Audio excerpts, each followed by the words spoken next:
Aqui estamos juntos mais uma vez para seguirmos com o estudo das obras de André Luiz. Estamos estudando mecanismos da mediunidade. Hoje vamos tratar de mediunidade curativa. Mente e psicossoma. Compreendendo-se o envoltório psicossomático por templo da alma, estruturado em bilhões de células a se caracterizarem por atividade incessante, é natural imaginemos cada centro de força e cada órgão por departamentos de trabalho interdependentes entre si, não obstante o caráter autônomo atribuível a cada um. Semelhantes peças, no entanto, obedecem ao comando mental sediado no cérebro, que lhes mantém a coesão e o equilíbrio por intermédio das oscilações inestancáveis do pensamento. Temos assim as variadas províncias celulares sofrendo o impacto constante das radiações mentais a lhes absorverem os princípios de ação e reação deste ou daquele teor pelos quais os processos da saúde e da enfermidade, da harmonia e da desarmonia são associados e desassociados conforme a direção que lhes imprima a vontade. Naturalmente, não podemos esquecer que o alimento comum garante a subsistência do corpo físico através da permuta contínua de substâncias com a incessante transformação de energia, e isso acontece porque a força mental conjuga substância e energia na produção dos recursos de apoio à existência e dos elementos reguladores do metabolismo. Além desses fatores, cabe-nos contar com os fatores mentais para a sustentação de todos os agentes da vida, que se fará dessa ou daquela forma, segundo a qualidade desses mesmos ingredientes. Conforme a integridade desses princípios, resultará a integridade do poder mecânico da mente para a formação dos anticorpos na intimidade das forças componentes do sistema sanguíneo. Sangue e fluidoterapia.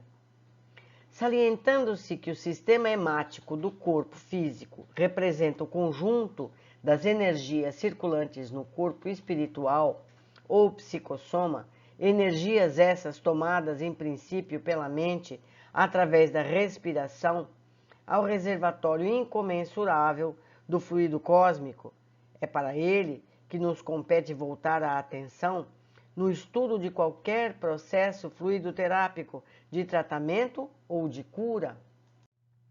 Relacionados com os centros psicossomáticos, os variados núcleos da vida sanguínea produzem as grandes coletividades corpusculares das hemácias, dos leucócitos, trombócitos, macrófagos, linfócitos, histiócitos, plasmódicos,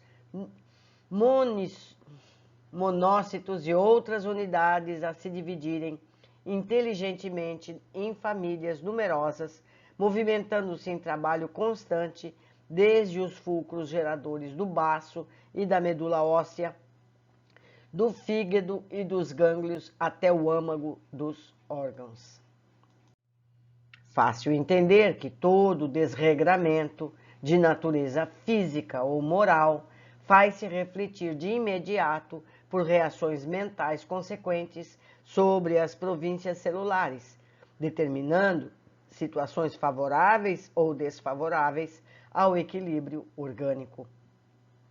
O pensamento é a força que, devidamente orientada no sentido de garantir o nível das entidades celulares no reino fisiológico, lhes facilita a migração ou lhes acelera a mobilidade para certos efeitos de preservação ou defensiva, seja na improvisação de elementos combativos e imunológicos ou na impugnação dos processos patogênicos com a intervenção da consciência profunda. Deduzimos, sem dificuldade, que, se é possível a hipnotização da mente humana com vistas a certos fins, com mais propriedade operar-se-á a magnetização das entidades corpusculares para efeitos determinados no ajustamento das células. Em resumo, eles estão dizendo que nós temos o poder mental sobre as células do nosso corpo. Então a gente fabrica uma doença ou fabrica a saúde. É complicado, eu sei disso, mas é assim que acontece. Continuando, médium passista. Entendemos que a mediunidade curativa se reveste da mais alta importância, desde que alicerçada nos sentimentos mais puros da mais pura fraternidade. É claro que não nos reportamos aos magnetizadores que desenvolvem as forças que lhes são peculiares no trato da saúde humana. Referimos-nos, sim, aos intérpretes da espiritualidade superior, consagrados à assistência providencial aos enfermos para encorajar-lhes a ação. De certo, o estudo da constituição humana lhes é naturalmente aconselhável, tanto quanto ao aluno de enfermagem, embora não seja médico, se recomenda a aquisição de conhecimentos do corpo em si, e do mesmo modo que se aprendiz de rudimentos da medicina precisa atentar para a asepsia do seu quadro de trabalho. O médium passista necessitará vigilância no seu campo de ação, porquanto de sua higiene espiritual resultará o reflexo benfazejo naqueles que se propõem a socorrer. Eis porque se lhe pede a sustentação de hábitos nobres e atividades limpas, com a simplicidade e a humildade por alicerces no serviço de socorro aos doentes, de vez que semelhantes fatores funcionarão à maneira do tungstênio da lâmpada elétrica, suscetível de irradiar a força da usina, produzindo a luz necessária à expulsão da sombra. O investimento cultural ampliar-se-á os recursos psicológicos, facilitando-lhe a recepção das ordens e avisos dos instrutores que lhes propicia amparo, e o asseio mental lhe consolidará a influência, purificando-a, além de dotar-lhe a presença com indispensável autoridade moral, capaz de induzir o enfermo ao despertamento das próprias forças de ação. Resumindo, compete ao médium passista, especialmente o que trata da saúde do outro, que ele tenha uma higiene mental e também uma higiene do seu trato digestivo, porque todas essas energias estarão envolvidas no tratamento do que ele vai passar para a pessoa, não é verdade? Então, fica a critério de vocês pensar nos detalhes sobre isso. Eu não vou falar aqui desses hábitos que devem ser mantidos para que a pessoa seja um bom médium de passes curadores. Vamos continuando. Mecanismo do passe. Tendo mencionado o fenômeno hipnótico em diversas passagens de nossas anotações, a ele recorreremos ainda mais uma vez para definir o medianeiro do passe magnético por autêntico representante do magnetizador espiritual à frente do enfermo. Estabelecido o clima de confiança, qual acontece entre o doente e o médico preferido, cria-se a ligação sutil entre o necessitado e o socorrista, e por semelhante elo de forças ainda imponderáveis no mundo, verte o auxílio da esfera superior na medida dos créditos de um e de outro. Isso é importante.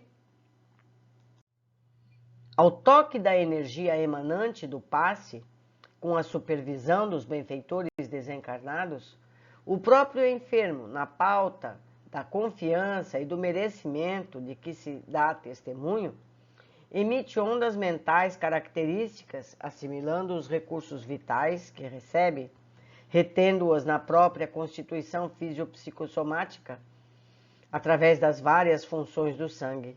O socorro, quase sempre hesitante a princípio, corporifica-se à medida que o doente lhe confere atenção, porque centralizando as próprias radiações sobre as províncias celulares de que se serve, lhes regula os movimentos e lhes corrige as atividades, mantendo-lhes as manifestações dentro de normas desejáveis, e estabelecida a recomposição, volve a harmonia orgânica possível, assegurando à mente o necessário governo do veículo em que se amolda.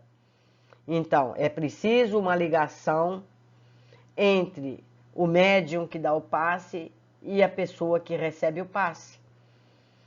Porque se os dois não estiverem harmônicos entre si, isso não vai fluir. Se quem recebe o passe se fecha, não aceita aquela vibração, ela não vai se dirigir a ele, não vai penetrar nas suas células.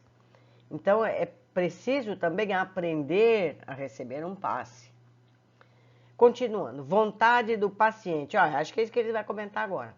O processo de socorro pelo passe é tanto mais eficiente quanto mais intensa se faça a adesão daquele que lhe recorre os benefícios, de vez que a vontade do paciente, erguida ao limite máximo de aceitação, determina sobre si mesmo mais elevados potenciais de cura. Foi o que eu havia dito.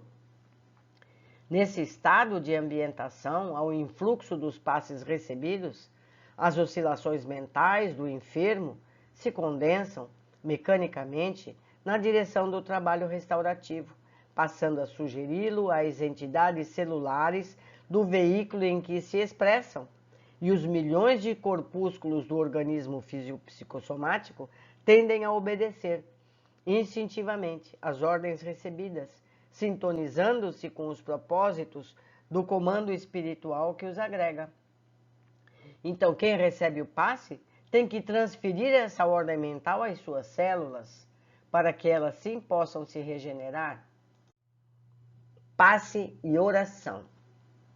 O passe, como gênero de auxílio invariavelmente aplicável, sem qualquer contraindicação, é sempre valioso no tratamento devido aos enfermos de toda classe, desde as criancinhas tenras aos pacientes em posição provecta na experiência física, reconhecendo-se, no entanto, ser menos rico de resultados imediatos nos doentes adultos que se mostrem jungidos à inconsciência temporária, por desajustes complicados do cérebro. Então, o que está implícito aqui? Que quem recebe o passe tem que estar consciente do que está recebendo o passe para que esse se estabeleça de uma forma plena. Certo? Continuando. Esclareçamos, porém, que em toda situação e em qualquer tempo cabe ao médium passista buscar na prece o fio de ligação com os planos mais elevados da vida, porquanto através da oração contará com a presença sutil dos instrutores que atendem aos mistérios da providência divina, a lhe utilizarem os recursos para a extensão incessante do eterno bem. É interessante que todos busquem maior detalhamento no processo do passe, que aqui está descrito de uma forma superficial, certo? Então, cabe estudo correlato. Um abraço a todos e até o nosso próximo capítulo.